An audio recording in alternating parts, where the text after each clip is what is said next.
स्वागत है आपका पीटीसी न्यूज में। मैं सुमन कश्यप आपके साथ और हाजिर है आपके सामने प्रदेश की तमाम बड़ी खबरों को लेकर। बुलेटिन की शुरुआत करेंगे, लेकिन पहले नजर डालते हैं हेडलाइंस पर। नायब सैनी बोले, भाजपा सरकार ने 10 वर्ष में प्रदेश को नई दिशा दी है, विकास की नई ऊंचाइयों पर प्रदेश को पहुंचाया। कहा, जनता फिर से भाजपा को पूर्ण बहुमत से सत्ता में लाएगी। ज्ञानचंद गुप्ता ने भाजपा के संकल्प पत्र को लेकर दी प्रतिक्रिया। बोले, संकल्प पत्र में पंचकुला को भी ध्यान में रखा गया। हमारा संकल्प पत्र हमारे लिए एक विजन है। अभय सिंह चौटाला ने भाजपा के मैनिफेस्टो पर दी प्रतिक्रिया। भाजपा के मैनिफेस्टो को बताया धोखा। प्रदेश में नैलो बसपा गठबंधन की सरकार बनने का किया दावा। रॉन्ग साइड से आती कार से जा टकराई हाई स्पीड बाइक। तेज रफ्तार बाइक की महिंद्रा गाड़ी से हुई टक्कर। मौके पर हुई बाइक सवार की मौत। पूरा हादसा कैमरे में कैद। गुरुग्राम हादसे पर एसीपी विकास कौशिक ने दी जानकारी। बोले, मामले को लेकर होगी कड़ी कार्रवाई। गुरुग्राम पुलिस इस दुख की घड़ी में परिजनों के साथ।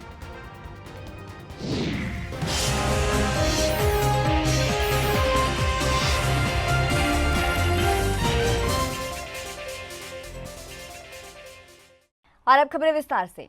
हरियाणा के कार्यवाहक मुख्यमंत्री नायब सिंह सैनी ने कहा कि भाजपा सरकार ने 10 वर्ष में प्रदेश को नई दिशा दी है, विकास की नई ऊंचाइयों पर प्रदेश को पहुंचाया है और अब इसी दम पर हम जनता के बीच में हैं। पूरा भरोसा भी है कि जनता फिर से भाजपा को पूर्ण बहुमत के साथ सत्ता में लाएगी। वे शाहबाद प्रत्याशी के चुनाव प्रचार के लिए पहुंचे और उन्होंने जन आशीर्वाद रैली को भी संबोधित किया। सुनिए क्या कुछ कहा। मैं आज शाहबाद की सरदारी के बीच में भारतीय जनता पार्टी, मैं स्वयं अपने लिए और सुभाष कलसाणा जी के लिए आप लोगों से आशीर्वाद लेने के लिए आया हूं। भाइयों, हमें पूर्ण विश्वास है जो पिछले 10 वर्षों में हमने हरियाणा प्रदेश को भाइयों एक नई दिशा देने का काम किया है। हमारी डबल इंजन की सरकार ने हरियाणा प्रदेश को विकास की नई ऊंचाइयों के ऊपर पहुंचाने का काम इन 10 वर्षों में किया है। साथियों, आपने मुझे 2019 में यहां पर आशीर्वाद दिया था, उसी के कारण मैं आज आपके सामने और मुझे भारतीय जनता पार्टी आदरणीय नरेंद्र मोदी जी ने हरियाणा प्रदेश की सेवा करने का मौका आपके बीच से ही दिया है। पंचकुला से भाजपा के उम्मीदवार ज्ञानचंद गुप्ता ने पत्रकारों से बातचीत में कहा कि भाजपा के संकल्प पत्र में पंचकुला की समस्याओं को भी ध्यान में रखा गया है। आगे कहा कि हमारा संकल्प पत्र हमारे लिए एक विजन है। आगामी 5 साल में हम जनता के लिए काम करेंगे। हर नागरिक के बेहतर भविष्य की गारंटी हमने संकल्प पत्र के माध्यम से जाहिर की है। हर वर्ग के लिए एक संकल्प पत्र में स्थान दिया गया है। सुनिए क्या कुछ कहा। आप सभी पत्रकार बंधुओं का, छायाकार बंधुओं का, इलेक्ट्रॉनिक्स मीडिया के सभी साथियों का हार्दिक स्वागत, अभिनंदन। कल ही भारतीय जनता पार्टी हरियाणा प्रदेश की ओर से एक संकल्प पत्र, जिसको हम हमारा विजन भी कह सकते हैं, मैनिफेस्टो भी कह सकते हैं, वो जारी किया गया है। और उसके अंदर जो पंचकुला की कुछ समस्याएं हैं, उन समस्याओं की ओर भी विशेष ध्यान आकर्षित किया गया। ये जो हमारा घोषणा पत्र है या संकल्प पत्र है, ये हमारा विजन है। ये केवल घोषणा मात्र नहीं है। इस संकल्प पत्र के अंदर भारतीय जनता पार्टी की जो आने वाली सरकार है, अगले 5 साल के अंदर जनता के लिए क्या क्या कार्य करने वाली है, उसको लेकर के ये संकल्प पत्र जारी किया गया। भाजपा के द्वारा मैनिफेस्टो जारी किया गया है और उसको लेकर फतेहाबाद के गांव जांडवाला बागड़ में पहुंचे नैलो के प्रधान महासचिव अभय सिंह चौटाला ने प्रतिक्रिया दी है। अभय सिंह चौटाला ने भाजपा के मैनिफेस्टो को धोखा बताया। उन्होंने कहा कि हर बार भाजपा जनता को धोखा देने का काम करती है। अभय सिंह चौटाला ने कहा कि इस बार प्रदेश में नैलो बसपा गठबंधन की सरकार बनने जा रही है। लोग भाजपा को देख चुके हैं और इनकी नीतियों से तंग आ चुके हैं।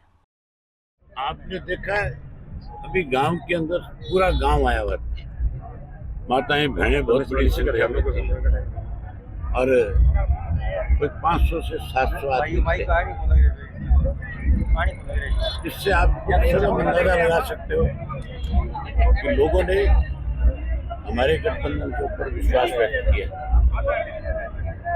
जो कांग्रेस पार्टी है, बीजेपी पार्टी है, बीजेपी को तो लोग सत्ता से बात कर ही रहे हैं, कांग्रेस के पास तो उम्मीदवार ही नहीं। ऐसे लोगों को टिकटें दे रखी है जिनको बोलने की समझ नहीं है, भाई साहब जो केवल पैसे के बलबूते पे चुनाव जीतना चाहते हैं। कुछ ऐसे लोगों को भी दे रखी है।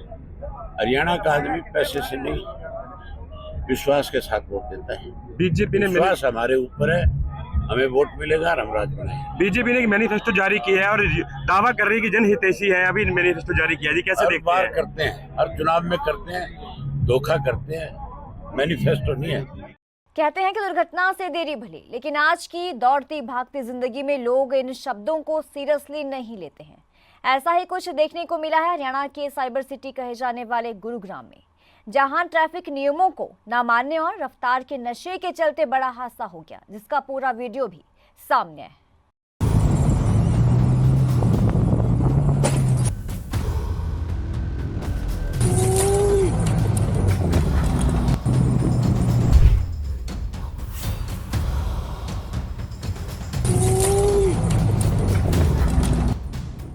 जानकारी के अनुसार 15 सितंबर की सुबह 7 बजे मृतक अक्षत गर्ग काफी तेज रफ्तार में बाइक चला रहा था।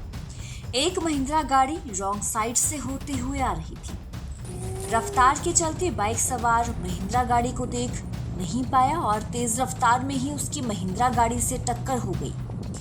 टक्कर इतनी जबरदस्त थी कि मौके पर ही बाइक सवार युवक की मौत हो गई। जिसकी मौत हुई है उसके पीछे चल रहा बाइक सवार पूरी घटना का वीडियो बना रहा था, जिसके चलते पूरा हादसा जो है वो कैमरे में कैद हो गया है। ये खबर आपको सावधान करने वाली है।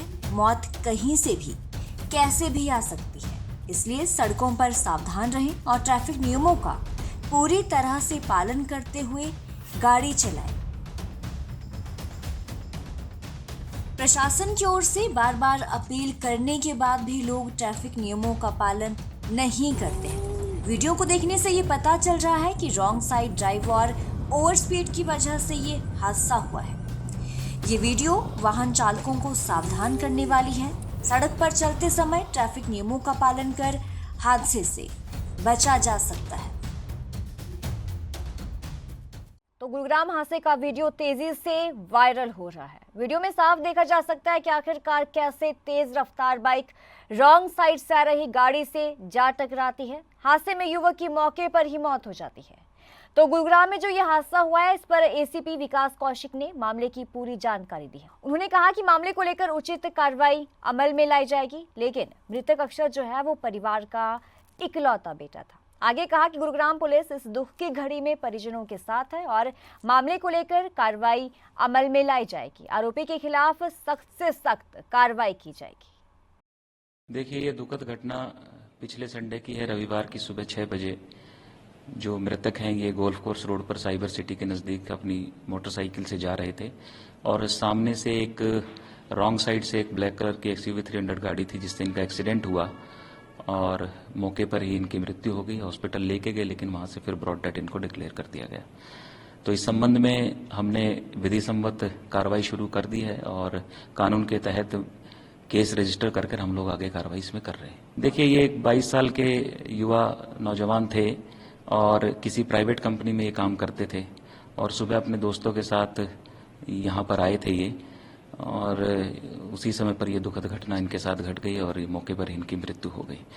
परिवार के अभी तक जितना हमें पता लगा है कि इकलौते लड़के थे और मैं इस समय पर उनके परिवार को भी आपके थ्रू ये मैसेज देना चाहूँगा कि गुरुग्राम पुलिस इस दुखद स्थिति में उनके साथ है और हम लोग कानून के तहत जो भी कार्रवाई करनी चाहिए वो हम लोग ज़रूर करेंगे।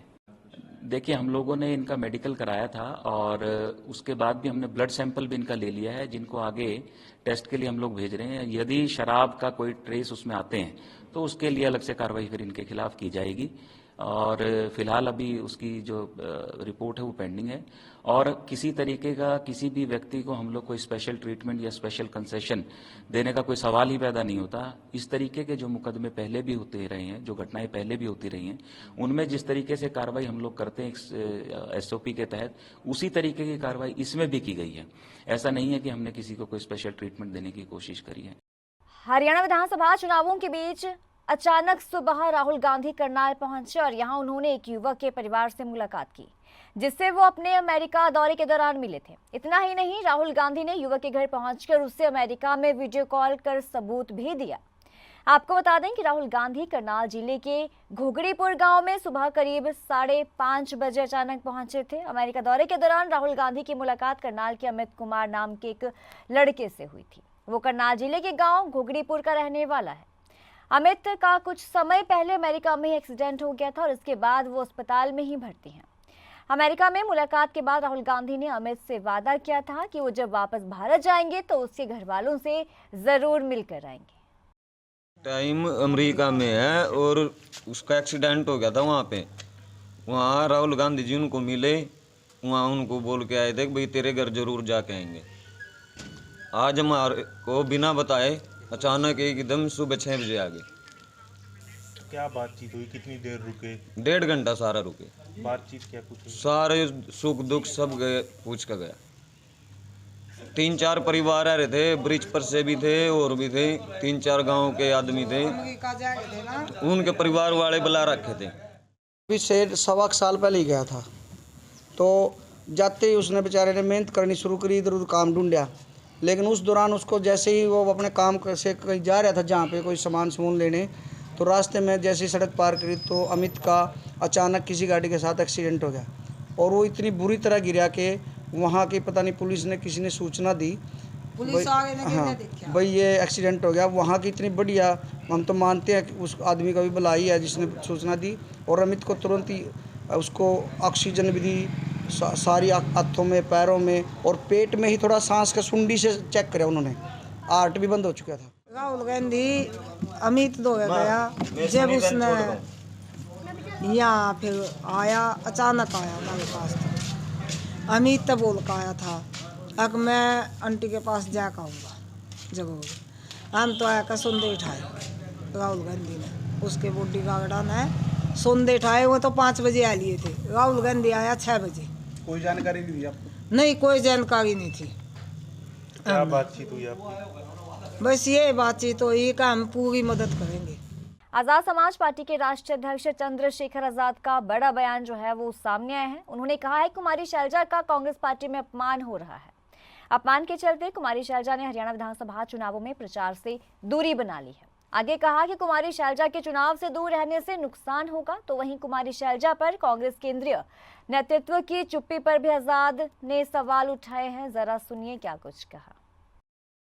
भाई एक आदमी कितनी बार अपमानित होगा, आप मुझे बताइए, जिसने इतने लंबे समय तक पार्टी की सेवा की हो और आज उसको जो है जिस तरह से उसे अपमानित करने का काम किया। हमें शर्म के साथ कहना पड़ रहा है कि एक तरफ तो साइडलाइन कर दिया गया है, दूसरी तरफ उनकी पूरी मेहनत पे भी, और जिस तरह की टिप्पणियां जो लोग सरकार में सपना देख रहे हैं आने का वो लोग कर रहे हैं, ये समझना चाहिए कि उनके भी घर में बहन बेटी है। इतना अहंकार नहीं होना चाहिए और समाज सब देख रहा है। ऐसा ना हो ऐसी बाजी पलटी जाए कि आपकी आंखें जिस दिन 8 तारीख को खुले तो आपको ऐसा। और सेंटर के जो उनकी लीडरशिप बिल्कुल चुप है, ये भी इस बात का उदाहरण है कि सब कुछ मिले जुले तरीके से हो रहा है। तो हमारे लोगों को सावधान रहना है।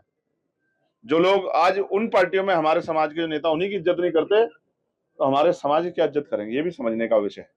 आज हम लोग यहाँ इस क्षेत्र में और इस अपील के साथ हैं कि इस पिछली बार से ज्यादा मतों से इस बार फिर से चौधरी रणजीत सिंह जी को जिता के हमारे साथी विधानसभा भेजें। और आपको एहसास नहीं है, जिस दिन से हम लोगों ने ये ऐलान किया था, आप गांव में जाके देखेंगे, क्योंकि मान सम्मान तो सभी का करना पड़ता है, लेकिन आप देखना कि एक एक वोट जो है वो चौधरी रणजीत सिंह जी को जाएगी ये जिस दिन आप 5 तारीख को पोलिंग हो और 8 तारीख में खुलेगा, आपको पता लग जाएगा। गन्नौर से भाजपा की तरफ से देवेंद्र कौशिक को अपना प्रत्याशी बनाया गया है। भाजपा प्रत्याशी देवेंद्र कौशिक ने पीटीसी से बातचीत करते हुए विधानसभा क्षेत्र के विकास कार्यों को लेकर बातचीत की है। आइए सुनते हैं उन्होंने बातचीत में क्या कुछ कहा। गन्नौर के अंदर रेल कोच फैक्ट्री लगाने का काम हो, से सब्जी मंडी बनाने का काम हो, एक गर्ल कॉलेज बन रहा है और भी जो बड़े प्रोजेक्ट हैं उनकी भी कोशिश करें गन्नौर के अंदर आए। और गन्नौर में हम ये चाहते हैं कि बेरोजगारी समस्या बिल्कुल दूर हो जाए, खत्म हो जाए। जिस तरीके से इतने बड़े प्रोजेक्ट आपके भाई की तरफ से सांसद के तौर पर लाए गए हैं, अगर गन्नौर की जनता आपको चुनती है तो आप उनको रोजगार के लिए, युवाओं के लिए क्या करें? हम पूरी कोशिश करेंगे। जो ये अपना माननीय सांसद जी ने रेल कोच फैक्ट्री लगवाई है, सब्जी मंडी बनवाने का काम किया है, इसके अलावा भी और बड़े प्रोजेक्ट गन्नौर के अंदर जरूर लाने की कोशिश करेंगे। जिस तरीके से ग्रामीणों के बीच में, वोटर के बीच में जा रहे हो, क्या रुझान लोगों का मिल रहा है? लोगों का बहुत भारी हमें समर्थन मिल रहा है और भारतीय जनता पार्टी का संगठन बहुत मजबूत है। पूरा संगठन पूरी जी जान से लगा हुआ और मुझे लगता है इस बार गन्नौर में बहुत भारी बहुमतों से हम जीतेंगे। देवेंद्र जी, जिस तरीके से आपसे बात करें, आज नायब सैनी की भी एक जनसभा है, नरेंद्र मोदी जी 26 तारीख को आ रहे हैं, उसको लेकर कहाँ देखते हैं, कितना असर यहाँ पे पड़ेगा? देखिए, माननीय प्रधानमंत्री जी की भी रैली है सोनीपत के अंदर और हमारे मुख्यमंत्री माननीय नायब सैनी जी भी आज गन्नौर के अंदर आ रहे हैं। नायब सैनी जी एक बहुत काम करने वाले नेता हैं और उनके साथ जनता का बहुत भारी जुड़ाव है। कितना असर मानते हैं कि जिस तरीके से 26 तारीख को मोदी जी आ रहे हैं, 6 की 6 विधानसभाओं का और पानीपत के उसमें जो रैली स्थल का बदलाव किया गया, कितना असर उनको देखने का? देखिए नरेंद्र मोदी जी भारत के नहीं, विश्व के बहुत बड़े नेता हैं। वो जहाँ भी आते हैं चुनाव की हवा और पक्ष दोनों बदल देते हैं। तो उनके आने के बाद एक चुनाव की बहुत महत्वपूर्ण मुझे लगता है कि हवा बनेगी और हम चुनाव बहुत कंफर्टेबली जीतेंगे। तो ये अब तक की खास खबरों की ज्यादा अपडेट के लिए आप जुड़े रहिए पीटीसी न्यूज के साथ।